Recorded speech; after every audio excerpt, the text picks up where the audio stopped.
You saw the message turn blue, then nothing. No reply, just silence. The next thing you knew, you were blocked. And yet today, that same person, they're your husband. Sounds impossible. It's not.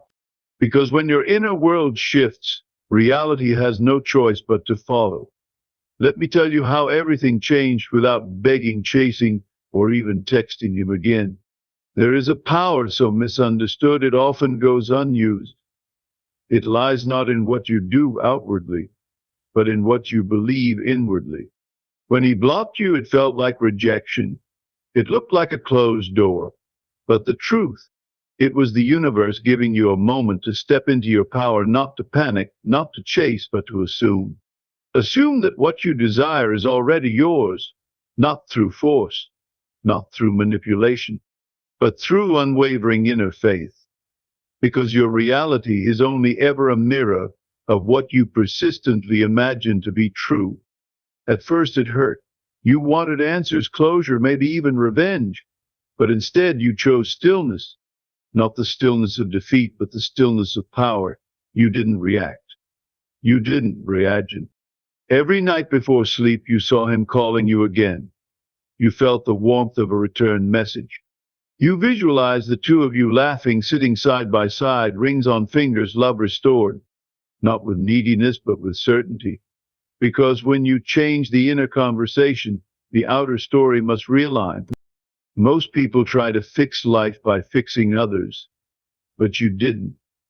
You realized he didn't need to unblock you, you just needed to unlock yourself. That part of you that always felt like love had to be earned, begged for, fought for. You killed that belief with a new one. I am already loved. I am already chosen. The moment you believed it, something shifted. Not in him yet, but in you. And that shift became the silent command to the world, bring him back the way I see it. You started to live as if the relationship was already healed. You walked differently, talked differently. Not in pretense, but in presence. The presence of someone who knows love is not something to be chased, it is something to be accepted. And without warning, without explanation, a message came. A call followed. An apology. A confession. And finally a proposal. The man who once blocked you now couldn't live without you. This wasn't magic, it was law. The law of belief, of assumption, the law that governs everything we attract. The world does not respond to your pain, it responds to your power. The minute you stop waiting for him to change and instead assumed the version of him you desired already existed, you called that version into being. You didn't have to convince him. You had to convince yourself. And once you did, he had no choice but to return. You didn't stalk his socials, ask his friends, or draft long emotional messages. You retreated inward. You said, he's mine, not with desperation, but with faith. You embodied the end result, and the end rewrote the past. The block wasn't a punishment, it was a redirection. It led you straight into yourself, into the place where reality bends, into the place where love returns not by chance, but by creation. So now when people ask, how did it happen? You smile, because they'll never understand unless they do the same. It wasn't luck. It wasn't a fluke. It was you. You dared to believe when all the facts said otherwise. You turned heartbreak into alignment, silence into reunion, and yes, block into wedding bells. He blocked you. Now you're married, because you believed before it happened. And that, my friend, is where miracles begin. You are not a victim of chance. What you assume to be true is quietly writing the script of your life. When the message read blocked, the world saw rejection, but your inner world was being called to choose a different assumption. You closed your eyes and saw him still loving you. You imagined conversations that hadn't happened yet. You rehearsed laughter, tenderness, commitment, because within you, the story was not over. You didn't wait for reality to catch up. You let it. While others cried over silence, you spoke to the invisible. While others doubted, you declared, "He's still mine."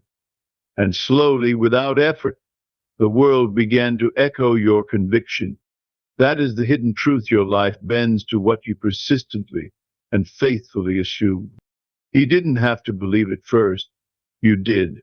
And that belief became the blueprint of your new reality. The invisible shapes the visible, always. When the block came, it wasn't a closure, it was a door into mastery. Pain made you pause, but not collapse. You didn't run to fix anything externally. You went within. You asked yourself, what must I believe to make this turn into love? And slowly your power returned. You stopped reading into silence and started reading into your own energy. You replaced confusion with clarity. The world might have seen abandonment, but you saw a turning point. You allowed yourself to feel the hurt, but not become it. You used it. Every tear became fuel. Every moment alone became preparation. You understood it's not about forcing him back. It's about becoming the version of you who no longer doubts her worth. When you made that shift, the tide turned. The block didn't break you. It revealed you. It was the moment you chose power over panic. Inside your imagination lies the womb of creation. You closed your eyes and rewrote the story, not with pen and paper, but with faith and vision. You no longer cared about what was, only what will be. Each night you scripted love with your thoughts. You felt the embrace before it came. You lived the wedding before the proposal. And while the world said you're delusional, the universe said you're ready. Because creation doesn't wait for proof, it responds to belief. You no longer checked for signs, you became the sign. Your imagination was no longer a place to escape, but a place to manifest.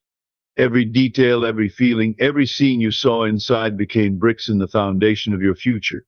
And eventually reality caught up with what your mind had already accepted as true. You didn't send another message. You didn't plead or post stories to get his attention. You didn't become louder, you became quieter. And in that silence, your energy shifted. The desperate version of you dissolved. You began to embody the version of you that knows her value isn't proven through someone else's actions. You walked past mirrors and smiled because you saw someone worth chasing. You didn't need him to see it, you already did. And in that quiet confidence, your frequency rose. You attracted wholeness.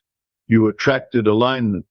You stopped being the beggar of love and became the magnet of it. He felt the pull not because you chased, but because you radiated. Chasing says, I don't have. Radiance says, I already am. And it was your radiance that called him back. The shift happened not when he changed, but when you acted as if he already had. You didn't wait to see results, you became the result. You set the table for two. You smiled at his imaginary texts. You felt his presence in your room before he physically returned. And the more real it became in your mind, the faster it became fact in your life. You didn't pretend you believed it. You didn't fake it, you lived it. And that subtle distinction made all the difference. Because living as if is not about acting, it's about assuming the end. And when you dwell in the end, the journey bends to fit it. You stop checking your phone. You stopped needing evidence. Because you knew you were already his. And the world had no choice but to match your conviction. Faith became your secret language. Not blind hope, not wishful thinking, but bold, grounded, unwavering faith. The kind that doesn't ask when or how, but simply says, it is done. You didn't beg the universe. You didn't chase timelines. You didn't surrender your peace. You stood still and strong. When doubt whispered, you silenced it with truth. When fear crept in, you flooded it with vision. Your commitment to the unseen was stronger than your reaction to what was seen. And that's when reality bent. That's when he came back. Not because you forced him, but because your inner conviction became too magnetic to resist. The world rearranges itself when you stop reacting and start assuming. Faith was your strategy, and it worked. You looked at your life and asked, what am I dominantly dwelling on? Not what you say you want, but what you believe you have. Because the truth is, your outer world is simply echoing your dominant inner state. When you expected silence, you got more of it. When you shifted into expecting love, it had to appear. Your focus wasn't on fixing him, it was on fixing the story you were repeating to yourself. I'm forgotten turned into I'm unforgettable. He's gone turned into he's returning. You didn't force the change, you became the change. And slowly, effortlessly, the mirror reflected the new you.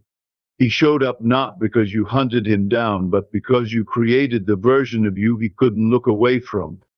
He didn't change first, you did. And that's the secret no one wants to admit. You created a new version of him in your mind, the loving, committed, present version. And instead of repeating his past mistakes, you affirmed his future actions.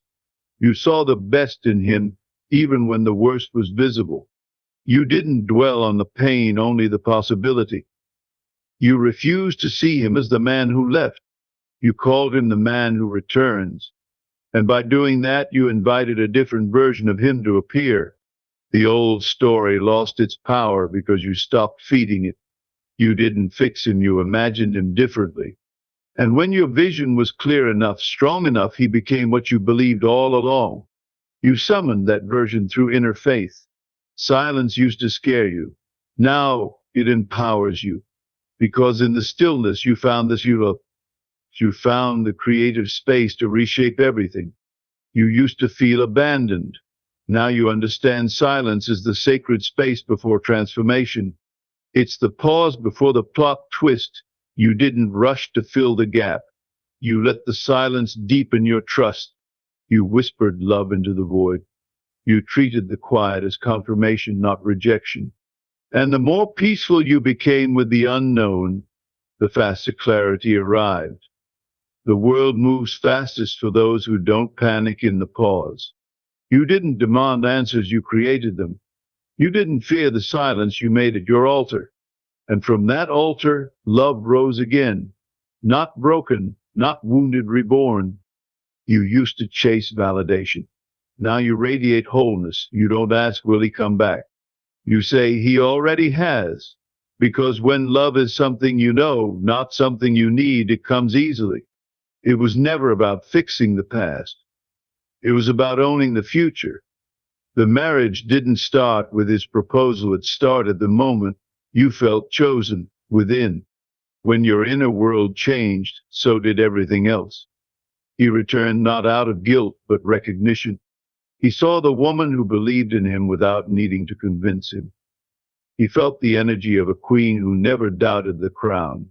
You didn't wait to be loved, you walked as if love already filled your life. And that walk, it brought him back to his senses and back to you, because you became what you believed.